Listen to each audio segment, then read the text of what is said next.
Thank you everyone for being here. My name is Jaime Cervantes. I'm from Seattle, Washington. Is anybody here from Seattle? You want to introduce yourself? Where in Seattle you come from? Yeah, my name is Bing Bo, and I'm from the University of Washington.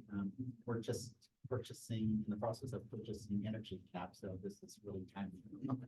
So, Great, thank you. Welcome. Yeah, so I work for Sound Transit, which is one of many public transit agencies in Seattle, the light rail. We've been with EnergyCAP for about, next month will be 3 years.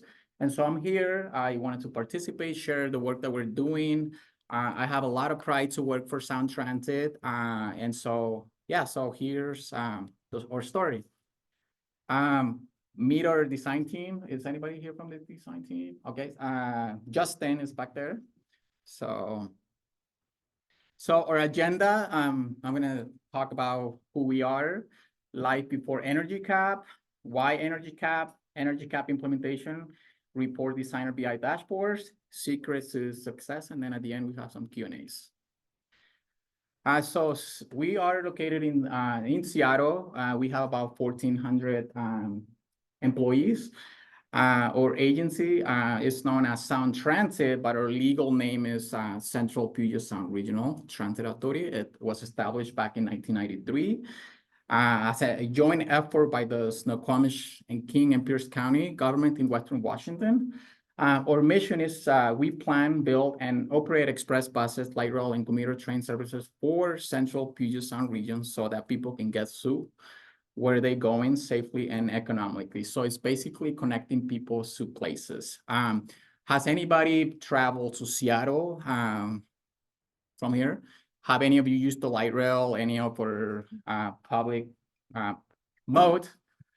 Great, so yeah, so back in 1996, with the board's approval, well, 1996, 2009, 2016, Sound Transit is building the most ambitious transit expansion in the country. So if you live in Seattle, you'll hear a lot about our locals being behind with public transit. We are behind, but the difference here is that everything that we're building is new, new light rails, everything is new, is modern. And so here is our Sound Transit district. So I didn't know this, I learned this as well. So our district is basically bigger than the state of Rhode Island. So it's home of 40% of Washington population. That's including Tacoma, Seattle, Everett, Bellevue, and it includes 53 cities. From Everett to Issaquah and Sammamish in the east and DuPont in the south. And we are home of major corporations such as Amazon, Starbucks, Boeing, Microsoft, and Costco. So here are the different types of transportation modes we have. So we have the light rail. So we offer fast and reliable travel times, 20 hours a day, 7 days a week. It's a 4-car light rail train, carries approximately 600 to 800 passengers. We are a very unique agency because you would think that the light rail is operated by Sound Transit, but we work a lot with their local partners. So King County Metro, they are the ones that operate the light rail. But you would think when you see the light rail goes by, you might see that the operator is from Sound Transit, but he actually a King County Metro employee. So we have 2 lines right now. Line 1 is 100% carbon free, and that goes all the way up to the Seattle SeaTac Airport, all the way up to Northgate, which is past downtown. And then last month on April 27, we just opened line 2. So line 2 goes all the way to the east. And so that's where Microsoft is. And so it goes, right now it's operating halfway through. So it's going from Bellevue to Redmond. And next year it's gonna, line 2 is gonna connect all the way with line 1 in downtown Seattle. Our line 1 is 100% carbon free. Unfortunately, line 2 is not 100% carbon free yet, but it will. We also have a T-line street level light rail in Tacoma. So that's the Tacoma link. And so that's just a street level light rail in Tacoma, and is going to extend to Tacoma Community College, and it's expected to open between 2039 and 2041. And our last, like I mentioned earlier, like we're behind in building. Our last project is not expected to be completed till 2046. So I think I'm gonna be like 70, 80 around that time. So that's why it's, you know, we have to build tunnels. It's really complicated. It's just, I heard, I haven't confirmed it, but I heard Seattle is the king of building tunnels because, you know, this kind of work that we do. We also have the Sounder. Is very similar to the Amtrak, but it's just regional. So we have the north and south line is connecting you communities from the north and south of Seattle. So the N line is between, it goes from Seattle to Everett, and it's not as busy as the south line. So when you go up north to Everett, it's 300 or 450 passengers.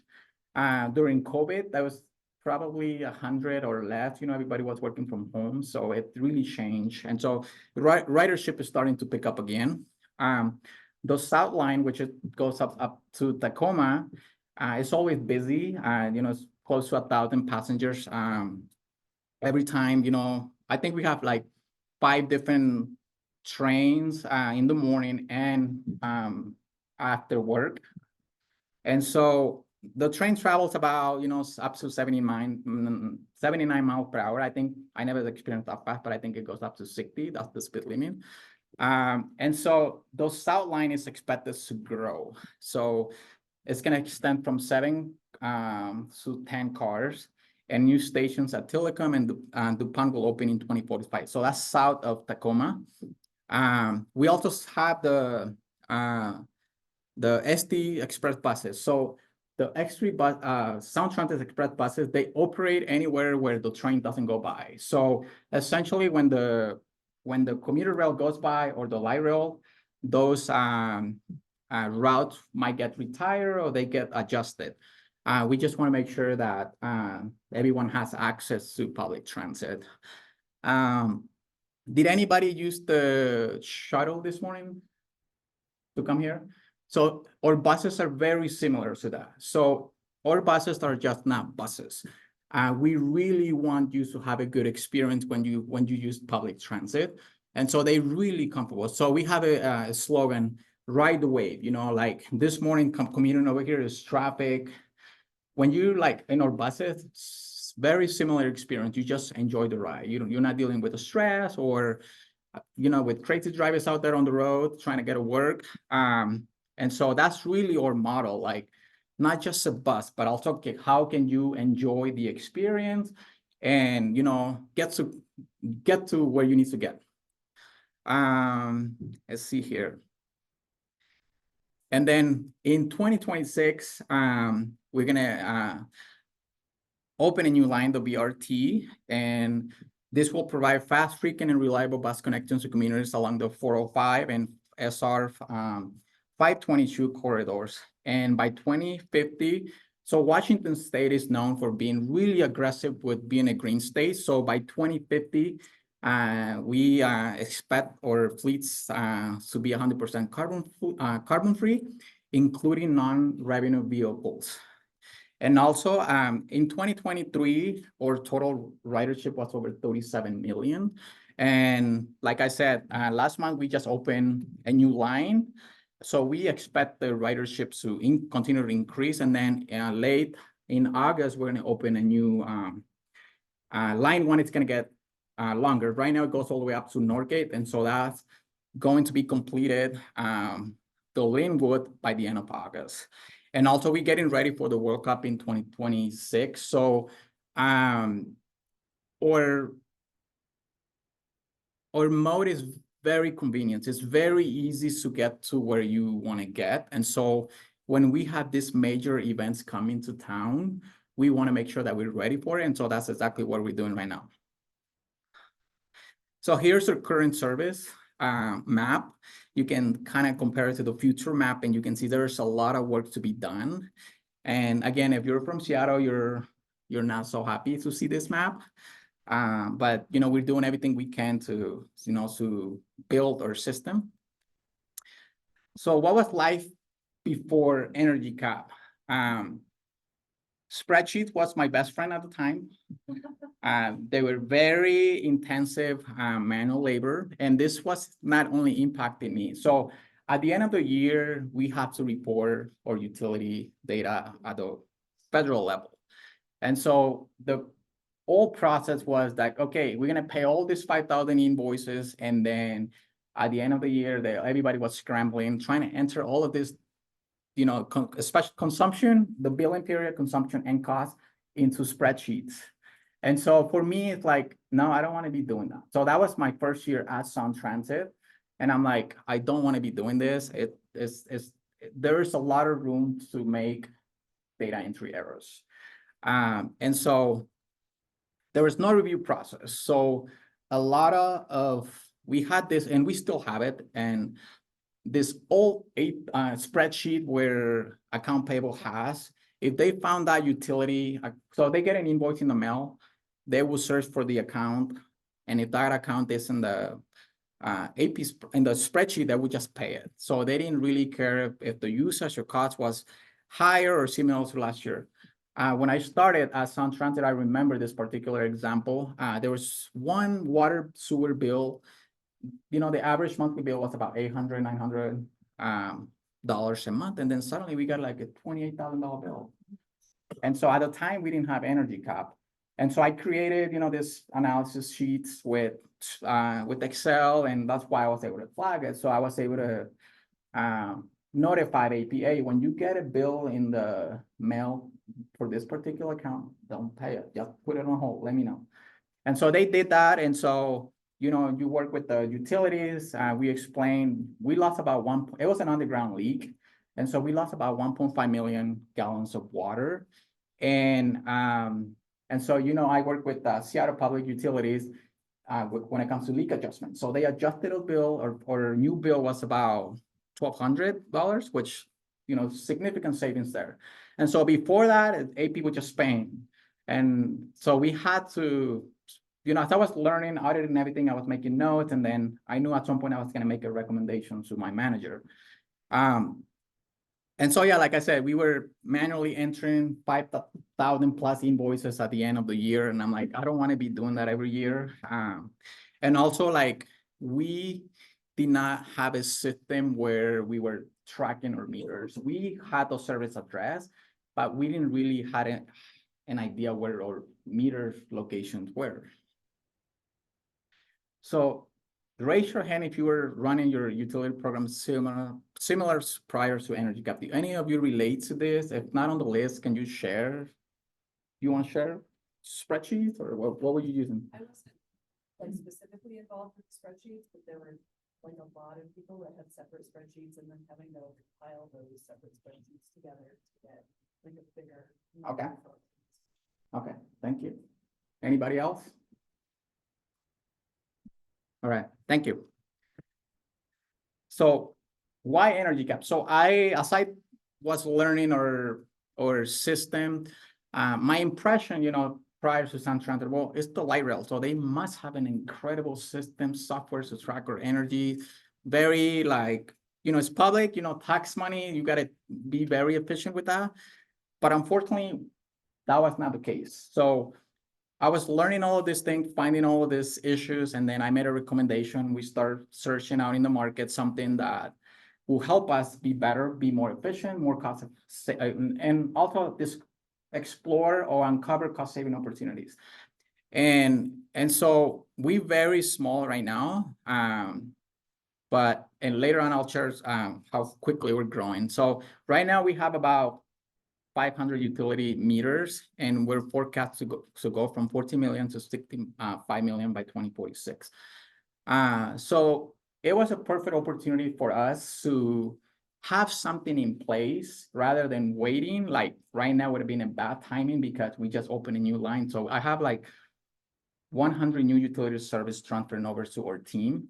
And so we would be scrambling all over the place. So one of the things that make us also very complicated is that we work with different partners. We work with the city, we work with other transit public agencies. And so we sharing the space, but then the site plan we might own this little space here, but then King County might own this little space. So there's utilities right next to it. So one of the things that I found was that we were paying account that belongs to other transit agencies for years. And so that was one of the things, you know, and so that I'm like, and it was also very complicated. So there was never follow-up, right? So once they were done, there was never follow-up on that. And so they it was also very complicated for me to persuade this other partners, hey, you own this utility, it's not ours. But there was no documentation, right? So right now you can't take ownership if you don't see anything in writing. So I had to like dig deeper and try to find an agreement that would like justify, hey, you own this. And I was able to, but it was really time consuming. And I'm like, well, we need a system to also like be tracking everything as they transition into operations. And so this is what EnergyCAP does to us. So we wanted to have 100% control of our utilities. We are the ones that want to analyze our data, or utilities, track everything, follow up whenever we need to follow up.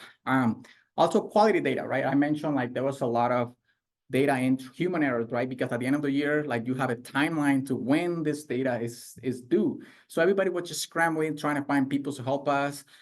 So there was a lot of data entry errors, right? And then it's kind of embarrassing when then the other, you know, like sometimes the FDA will come, it's like, hey, can you explain this? Like, why is there a huge variation here in usage costs? And sometimes there was just a data entry error. And so we wanted to submit everything correctly, accurate right away. Like I said, also, it was very, or all processes were very manual labor intensive. And I was just not looking to benefit myself, but also how can I minimize the work of other teams, like account payables? They were the ones getting all those invoices in the mail. They were the ones opening the envelope and like look at the account. So it's very time consuming for them. So once we transition into EnergyCAP, it eliminated 40% of the workload. So right now, all they do for me is like every Wednesday I send them the report, they pay it, and then they just cut the check and put it in the mail. Also, like I said, new expansion project. We're growing this year and the next couple of years. We have a couple hundred new utility services transitioning into operations, and we also wanted to do uncover cost saving opportunities. And also, a lot of people think that our team, we're a very small team. It's just me, my boss, and another utility specialist. We're a very small team, so everyone thinks that we're doing all of the utilities for the agency, and that's not the case. When we we have property management, you know, that's when we know the light rail is going to go through it. That's when Sound Transit starts buying all these properties. So that's property management, but they are the ones responsible for overseeing this utility account. And one of the things that is so nice about EnergyCAP, if that account is not in the system, it will create a kickout report. So it gives me the opportunity to flag it and try to find out what it is. And so that's been huge for us, because another thing that because we're a public transit agency, sometimes you're so dependable on operation revenue. For us, we're very lucky because we have different sources of revenue. We have property tax, we have sales tax, so we have different money coming from different sources. So that put us in a very unique position. But you know, like I don't think here in Denver, they're very dependable on you know, people paying operations revenue. And so people knows that we have the capital. And so construction project, the construction companies, they love to use their name. I'm like, by contract, they're responsible for paying, you know, these utilities until substantial completion. And then they would transition to Sound Transit for payment.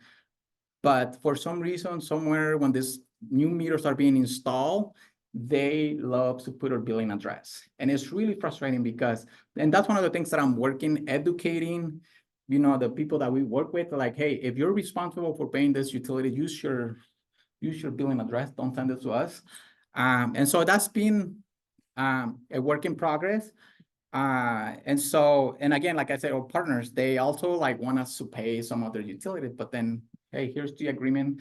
Here's the notes in EnergyCAP. I can quickly find that information. And also we want us to be make data-driven decisions. So one of the things that we're doing right now as an agency, we're transitioning, every division is required to, it's called monthly business reviews, to present how you're performing as a division. And what makes us very unique here is that our data is automated. So every other division internally, they have to extract the data manually, and they have to dump that data, upload the data into whatever template they're using. Here at EnergyCAP, we and I talk a little bit more about it later on, but we have report designer with just whatever bills come in tomorrow, I'll see them tomorrow. So I don't have to worry about dumping any new raw data into the system. The system is already doing the work for us. And so one of the things here, like now we have a review process in place. And I'm only showing 2022 because we started with EnergyCAP in June of 2021. So it was a very inaccurate, I didn't really investigate. I mean, I did, but it was in a spreadsheet, but I was not gonna go back into the spreadsheet and resolve that flag again. And so 2022 was the first year that we actually did everything in EnergyCAP. So we flag over 1,600 utility issues. I know them, and then at the end of the year, anything that is a 10% increase or 10% decrease cost, consumption or cost, we have to be able to provide an explanation. And so before, we have to like find the right people and, hey, do you remember what happened a year later? That was a challenge. Sometimes they did, sometimes they didn't. Now, every time I do this review, it's there. I can check that particular building and I can see the accounts under that building and I can find the note. Was there a major leak? Was there a project upgrade? And so it's really easy now to find that information. And then in 2023, last year, we had about 1,400 utility issues that were flagged and resolved. We also now have visibility into utility span across location, vendors, and commodities. So it's very easy for us to now get the information that we need is available. Before, we had to manually do everything. So we no longer have to do that. And like I said, everything is being documented as it's being flagged, and also automation processes. So here's our report designer BI dashboard. I work a lot with Dave and with Chris. Like I was new to Power BI at the time. And so we wanted to find a solution so that those gaps that we've had, like we wanted to know where our utility meters were. And so report designer was our was our solution.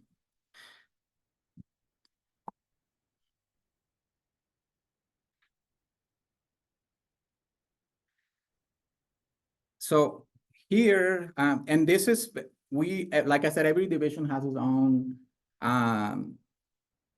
dashboard, but we're very consistent. Every division has this similar first homepage. So here we have an explanation of what report designer is, what the report purpose is, what is the report including right now. It's including an executive summary, utilities under investigation and that have been investigated.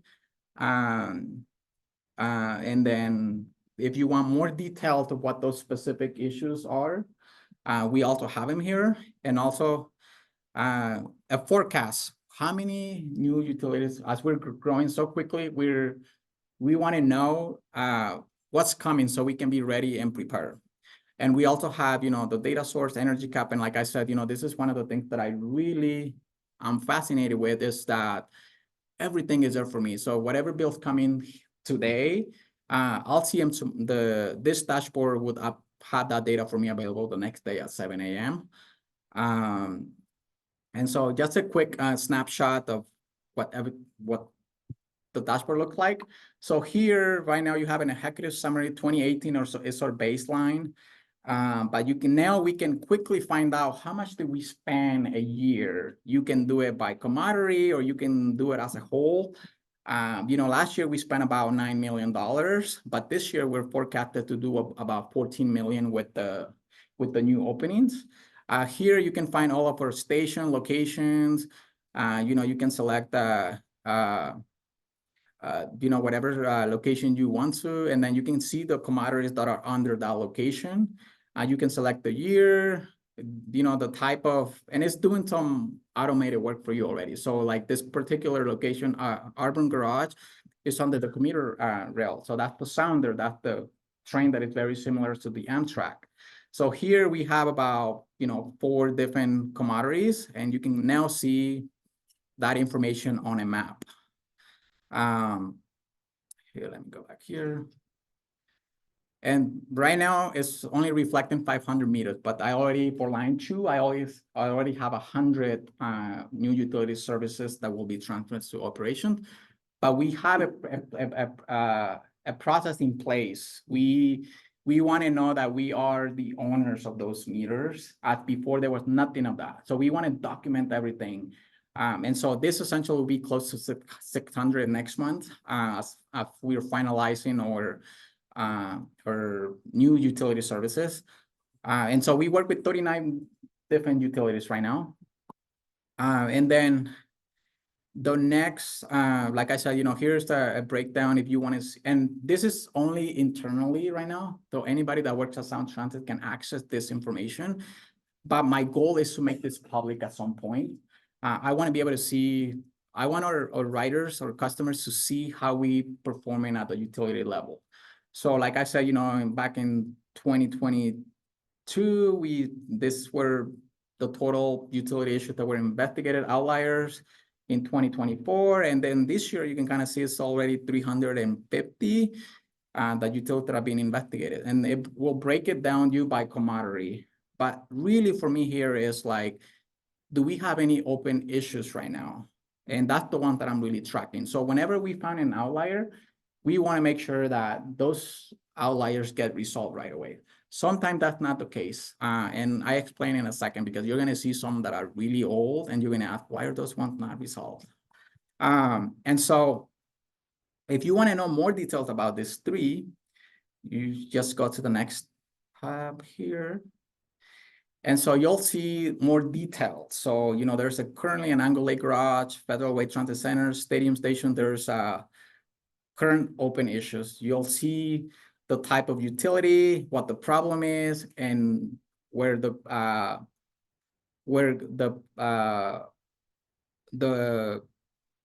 issue is right now. And this one is really old. But we're going to retire this meter, and that's because they're waiting for line 2 to connect to downtown Seattle. So they have to, it's an underground leak, but luckily when they shut the meter off, the water stopped. So everything has been at 0 right now. So that's why this one hasn't been resolved. But by next year, when the line 2 gets to downtown Seattle, it'll get retired. But anyway, so as we get bigger, I'm sure this list is going to get bigger. So it's really important for us to track what is happening out there. And so you can, sort it down by site, by mode, and then I'll work very closely with facilities. They're the ones doing the fix. Hey, there's a huge spike here. Do you know what's going on? There's a running boiler. There's an underground leak. And so it's very important for me to be very specific to them what is happening. And then here's the forecast. Like I said, right now, we're expecting to, by July, but it's most likely by next month, because I already know the number of utilities transitioning over to me for this new line that was recently opened. So it's going to be close to 600. But next year is also going to be very busy. You can kind of quickly see from January to January 20, we almost get 200 new utility services. So we growing really quickly. And so it's really important for us to prepare and be able to be ready for what's coming, and making sure that we're providing support to the project team, because there's a very specific way of how we want them to submit the information. We don't want just them to handle the meter. we require them to take a picture of the meter. That's for a way for us to verify. We gotta get the site plan. We gotta call out on the site plan where that utility meter is. And so I can document everything, all those details in EnergyCAP. And so that eliminates us, the idea of us paying a meter for somebody else. Why? Because we verifying everything now. As before, we didn't have a review process. So going back here, secrets to success. So bill capture has been huge for us. We no longer see those bills in the mail. They are, they go to the processing center, which APs or AP team is really happy because they no longer have to be dealing with open envelopes, scanning the bill, and then if somebody asks for the bill, they were trying to remember where that bill is. Now everything is in EnergyCAP. And so one of the things that we're trying to do right now, when I send the report, I have to send them a copy of that bill that was paid for that week. So it matches the amount with their accounting system. And so that's manual labor for them right now. So they take the PDF file and then they dump it into the accounting system. So that row matches the invoice. When they get audited, they have to be able to justify that amount that was paid. So one of the things that we're trying to do right now is like, can we make EnergyCAP or deposit for invoices? So let's say they come and audit you. We can give you access to EnergyCAP. You can find that invoice there because our accounting system has the billing period. So find the, can we change the language in the policy? Instead of me sending those invoices to them, it's already there for you. You don't have to do any of that work. And so it saves me time and it saves them time too. And also Power BI dashboard. So we want to make data-driven decisions. And so that's what we're doing right now. And so one of the things that I want to work next on our dashboard is build trends. Like I wanted to see our facilities teams, how we're performing. I know we have that in EnergyCAP itself, but also like, I want to be able to add that information to our dashboard. So whoever internally wants to see that, they can quickly find that information. And also one of the things that I enjoy is I like to attend Eco Champions and workshops. Like everything is changing. So I want to make sure that I'm keeping up with change. And right now EnergyCAP is going through a lot of changes that is so hard for me to keep up. I'm like, what's going on out there? Like, and so attend this workshops and Eco Champions events is people are asking questions, and so it's really a great opportunity for me to to stay up to date. And also automation. How can I make everything not just for me, but if I can help somebody else, how can I make their job easier? Like AP, they no longer have to see these invoices. And another thing is like, now you're dumping the invoices into E1 manually, but now there's a chance that will go away because EnergyCAP is the solution. Those invoices will be there forever for us whenever we need to access them. And so I have a question for you. I know this is the secret to success for me. Are there any other out there that you want to share, or do you relate to any of this? Does anybody want to share? I think, can I share something here on? Yeah. Secrets to success? So, look, I think Jaime's really positive about the benefits that EnergyCAP has brought. But I think one of the other secrets to success here there was a period of time, year and a half or 2 years ago, where he's always been a great champion of the product, but he was also very open, transparent, and clear about some challenges he was having with either the product or the services that we were providing to Sound Transit as we were growing and transitioning. And so I would add that to your credit, one of the secrets of success is be open early, be transparent, challenge us. And we went out and we spent some time and we met. And what we identified is that some of the things were training, right? There were things that were existed, but maybe have not been known along the way.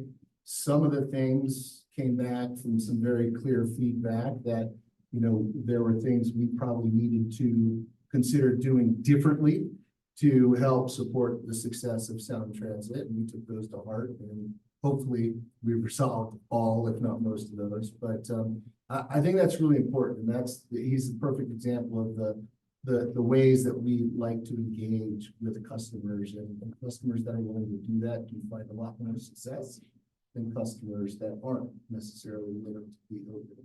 So I think I'd echo that. So Ian Bowden from Royal Mail in the UK. So we use smart analytics currently, and all of this area that we're talking about, we currently outsource to a third party, but we're looking at potentially insourcing it and using EnergyCAP. So when the guys rolled the London catalyst last month, or A couple months ago. we brought them in for a chat and said, look, don't come and just present to us what you do. Let's have a workshop. Let's talk about what our problems are. And then we'll see then if there is a fit, because then the fit will come after understanding the problems. And it was really useful to spend that time face to face, because you could really spend a good few hours, really pull at different threads, understand things. Whereas if we just said, give us a 45-minute sales presentation, especially to say a finance colleague or something like that, it was straight over their heads. I think that being honest about the challenges rather than jumping straight to the solution. Well, thank you for sharing, because I think the reason I'm asking these questions, Shu, is because for me, quality work is very important, because our data is being reported to the FDA. So we don't, when they come on that, if they have questions, I want to make sure that everything is correct. I have an explanation. And also my boss, like, you know, I want to make sure that when I'm reporting to her, everything is right, it's reliable. And so that's why I have to ask these questions. And also I work in the private sector doing this kind of work. So I have like this knowledge of like, hey, I know we can do this. Is it possible? You know, so I'm always curious, like, can we do this? Like, I think this is more efficient, you know, and so I really appreciate EnergyCAP being open-minded. So there was never a time where they're like, whoa, you know, like, we can't do this. Like, they was always open to the possibility of making this better. And so working with Chris, with Dave, very technical questions. I'm like, I don't know nothing about Power BI. Am I doing something wrong here? And so they were always so helpful and available to help me. And now at Sound Transit, we have a team called Essential Data. So what that is the business analytics team, where it's a support system for us, where they experts in Power BI. So this dashboard that you see here is not that I just built it working together with EnergyCAP. I work with internally too. It's like, hey, like, this is very technical, a lot of formulas. Can you help me? And so we're lucky to have a team that is supporting. That's what they want us to do, like make data-driven decisions, because, and that's the culture we're trying to create internally. And so, yeah, so thank you for that and for, you know, for that support. And lastly, are there any questions that you have for me? Anything you want to share? I'd be happy to answer if I have an answer. Quick question. So what are you doing with your 40% of the time you just got back? You know, that's a great question, because work-life balance is very important for me. Now, like, we have a gym at work. I'm like, you know, I really want to go to the gym and just work out. And I know EnergyCAP is doing the work for me. You know? So as long as I don't pay the bill for aid, I'm good. And so that's one of the things that I have time. It's not just, before I used to be 8 to 10 hours working, you know, like nervous. Now it's very relaxing for me. It's like it's already set up, it's doing the work. And so that was the long-term goal, right? Like I put so much time and effort, and now it's paying off. Now that I have this other time to do things that I enjoy, but also like invest in myself. Like now I'm in a conference here. Like you would think I will have a backup to do the bills. You know, but the system is doing the work for me. All I have to do is like approve, put the batch, and it'll run the report for me. So I don't have to worry about that. Before, I didn't know what to expect. You know, I didn't have a process in place. So if something urgent comes up, you know, they just like shoot me an email or they text me, but I'm able to invest more in things that I want to learn and grow. Like I want to learn more about EnergyCAP. I want to continue to grow, building that dashboard. So I have more time to invest in myself professionally, but also like personally, like there's a balance and I really enjoy that. Anybody else? I know somebody was trying to raise. I have a question. So you talked about the essential data analytics team, or what is it called? Essential data. Okay, so that's something that was that kind of formed like after your time? Was that something that you had to advocate for? Is that something that the organization? It started like right after EnergyCAP. So the Raj or director for Essential Data, he's new, he's been with it. He started like right after I started. So he's the one that is building this culture now. So they very new. So it's also like a perfect opportunity to create this new tool. But what's nice about it is that you're working with people that really understand these tools. And so I don't know much about everything about Power BI. So if I have a question, like I can just go directly to them. It's like a customer rep, like a CR, like they there for you, you get assigned to them and you have any questions, they work with you. And so yeah, so it's a new division. Yeah, well, I asked that because I think that's one of the gaps that I've heard from our customers is that they have all this data in an EnergyCAP and there's a lack of data analytics resources that are able, or like, I guess, IT resources that are able to do that. So it's good to see that your organization sees value in that and is willing to essentially pay salaries for those kinds of roles. Yeah, and they also like, because they work with every division in the agency, they know what they need. It's like, hey, we need to build this. And I'm like, oh, I didn't know. So they give you ideas, not only what you provide, but also like they give you ideas of, it's not, one of the things that we're transitioning is it's called functional MBR, so functional monthly business review. What that means is like, how can we put our data into work? Sometimes, like right now I'm just presenting the data is there, but you're not really using the data. And so now like, I'm gonna be working, so I'm gonna partner up more with facilities. So I'm gonna, like they the ones managing the building, the stations, like that's where everything is happening. So I got partnered with them and now I can start asking questions. What do you need from me? Like, how can we be more efficient? If we have this station with the same design, same square footage at this other one, why is the usage different? What do we need to do different? So that's really the transition that we're trying to do right now of how can we make this data work? Thanks. Out of the 1,600, 1,400 things that you found that were flagged in the 2022, 2023, and like the 3 that you have left to look into, in the difference between those two, is it pretty easy to resolve, or is there a pattern that you see pretty often in that large number that it's like easy to resolve, and then it leaves you with a smaller number that are more difficult to resolve? You see any patterns? No, so everything comes into batches, right? Like the batches will flag anything that has a problem. So that's how I'm capturing everything as they come in. So and then also like one of the things about EnergyCAP is like when we were mapping everything, they said the more data you have in the system, the smarter the tool becomes. And I'm starting to see that now because it's starting to flag the account. I'm like, oh, why is it flagging it? What's going on here? And mostly it's like one of the things right now is the inflation, right? So the utilities spike the costs, is flagging a lot of cost-related issues. But when it comes to like water leaks, like I don't see that often anymore. But that's my process. As batches are coming in, I'm resolving. So I don't wait till the end of the week. I mean, I can do that, but for me, my goal is that when I submit this report to AP for payment, everything is resolved. Because when on that bill, they are able to see your note. There's a water leak. And so when they get audited, they're not going to come back or they're not going to ask AP. They already have the information. Like they might ask you, why did you spend more here? Because it's tax money. So we have to be able to justify every dollar. So one of the things challenge that I'm having right now is we're very outdated. And it sounds funny, but we pay everything by checks right now. And that's one of the things that I really struggle. So I have to deal with trying to persuade people to change. So every division they've been working for the agency so long that they're so used to do the whole process. So they really resistant to change. So I have to work with them in like, hey, this is really what happens if you do this, you know?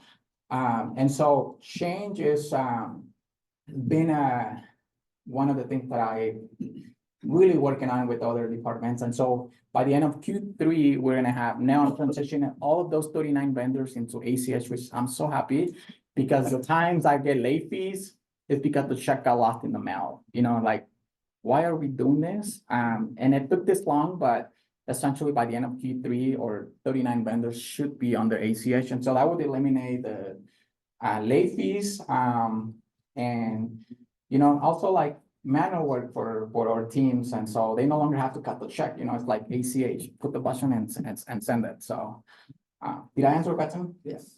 We've got a similar challenge, large state, multi-estate, and I think the point you're getting to there is what's the root cause? And if you can find out what the root cause is, stop the root cause, it doesn't keep on happening. Mhm. But there's no way you can understand what the root cause is unless you've got the data. Unless you've got all those queries to understand what's wrong, categorize things. Is it the same thing happening everywhere? Is it one thing that's happened that's quite catastrophic? Or is it one thing that's happening in one particular site or one particular vendor? Unless you have that information, you can't then go back and look at the root cause. So is it money? Is it one particular supplier? Is it the checks that go missing? So having that data first will allow you to stop those root cause issues happening. Thank you. Are there any other? Yeah. Where do you take the notes for the flags and how do you pull them?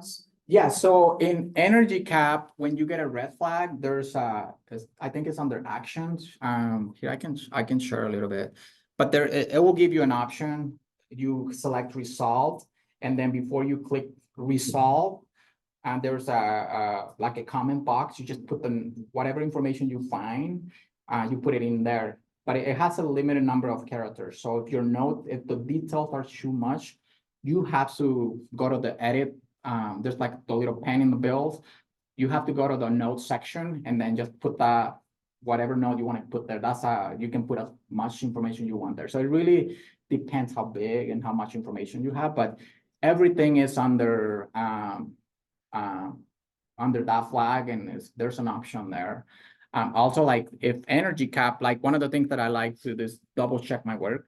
So I run this report in the background. So there's reports that we have over 300 different reports in EnergyCAP. So I found I can run that instead of running that report at the meter level, can I run it at the building level? And if I see spike, I can make sure that whatever account was not flagged, you can actually force a flag in EnergyCAP. So, and that's important for me because again, at the end of the year, if there's a 10% or decrease on cost or consumption, I have to be able to justify. So being able to see that flag out there, I don't have to go through every single bill and try to guess, oh, maybe this was the problem. If I see that little green flag in there, it's like something happened here, and I'm hoping it's in there. And if it's something that impacted the building, you can also go to the building level and just add that note. So there's you have to create your own processes. So it's up to you how you want to document the information. And so that's one of the things that is very valuable for us that I can do in EnergyCAP. I can document the information. Like, for example, like when the rate schedule changes, you can put that note in the meter level, but then if you put it in the meter node level, it's like, that's a meter related thing. It's just the cost is going to change, right? And so it really depends how you want to document the information. Anybody else? I could say that you're getting a lot of flags because of cost inflation. So if you adjust that cost. Sorry, You're getting a lot of flags on your utility bills because of cost inflation. So realistically, it's not due to the increase in usage, it's just. Right. Your Yeah, costs. Yeah. So are you able to offset that original algorithm that's flagging those? So you won't get those alerts because those are. I can, yes, I can do that, but because it's impacting the cost. So now at the end of the year, I will know exactly why the cost is high. I can adjust it, but most likely EnergyCAP might not flag it for me, but I want the account to be flagged. So that way at the end of the year, when I see why there's a 10% variation, whether it's increase or decrease, that information is there for me. So we have to document every detail, especially, I think, Puget Sound Energy got like a 25% increase in their gas, so that really messed up our budget for last year. And so like information like that, like, it's very important for us to be flagged. And like you said, I can go to the, adjust that and it won't flag it, but for us, like, we want to know that information. Can you do it on the flip side as well for reduction? So can you have it flag, accounts that are actually dropping over time? Yeah, so I don't really, if it's a decrease, right, we think a lot. So I don't really target those a lot. But one of the things that we're doing right now is upgrading our lighting. So we transition into LED for every station, except the new one, because that's the new requirement. But I can see a significant drop in savings. And so that information is there. So if it gets flagged, then I don't get that many of those. You know, if it's a significant decrease, it will flag it, but those ones are a bit more, not as critical as they are as when it comes to tracking those ones with a huge increase or significant increase in cost. Can you make that flag look different than an increase? So decrease looks different than increase, so it was noted at in the No. system? No, the only difference you'll see is that when you click on the actual bill, you can, I mean, you see like a green instead of red numbers percentage. But no, the flags are very consistent. Like, they come in red, and when it's resolved, it's green, and so it's the same process. It's just, you know, there's a decrease versus an increase. So.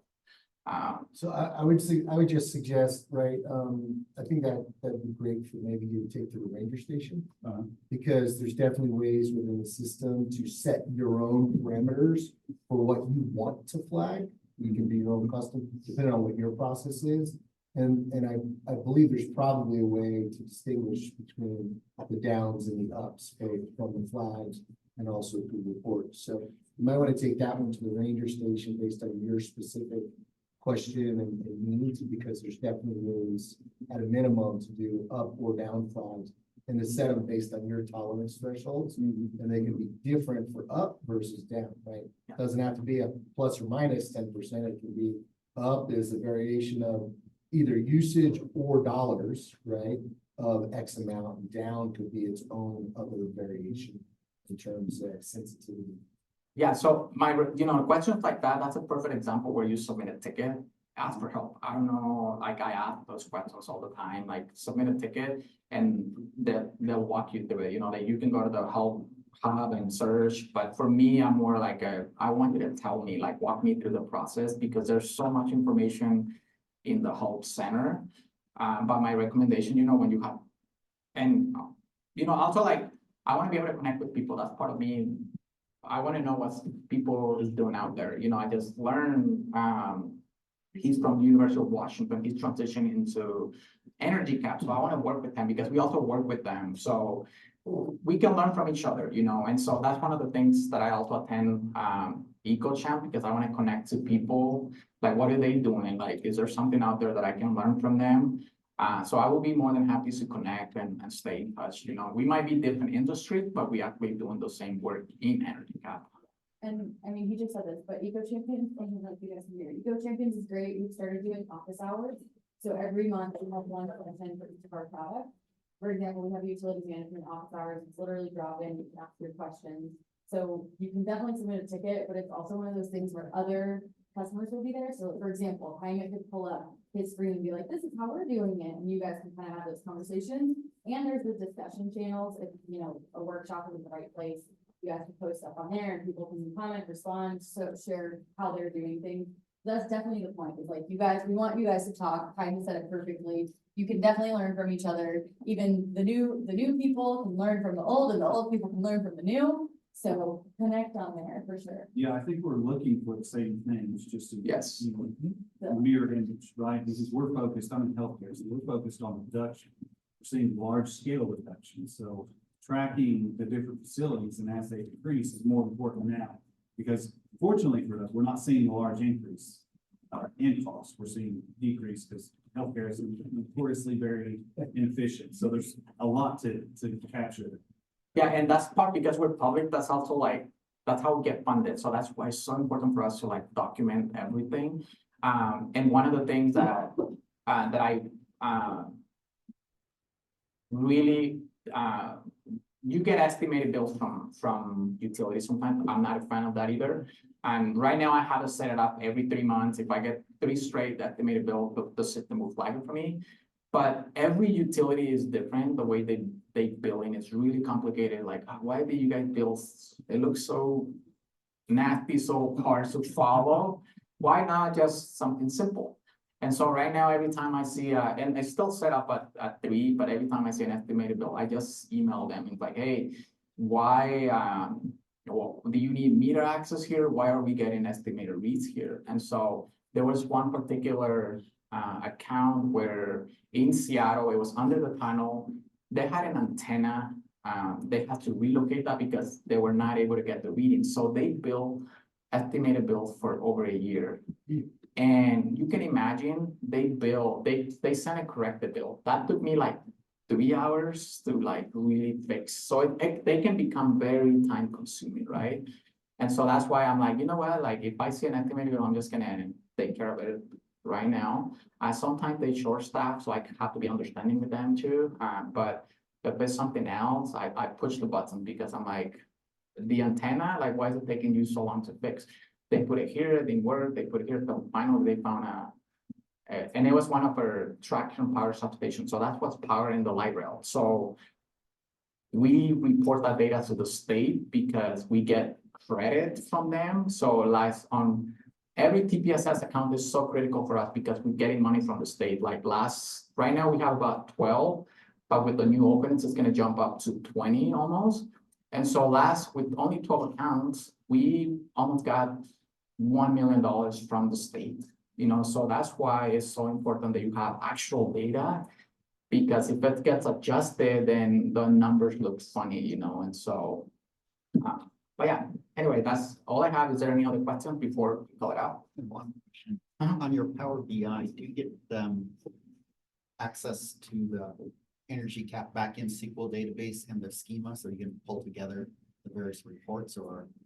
Yeah, so, and you can talk more a little bit about that, but the way I understand it is that Power BI is embedded with EnergyCAP. I don't know again, I work with Chris, he's the one that somehow is connected with EnergyCAP, the software itself. So if you get a batch of invoices in EnergyCAP today, that batch of data will be available for you tomorrow in Power BI. So that's the way I understand it. So We have a data model defined for Power BI, or not Power, business intelligence integration. So it's not even fixated on Power BI.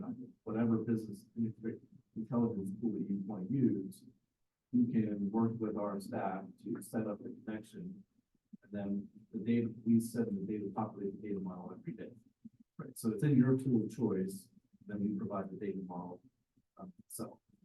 And so it'll have this schema and everything. Yes, yeah, and then I can show you after the meeting, but we have a schema document in our help center and all of the fields, so That'll be great.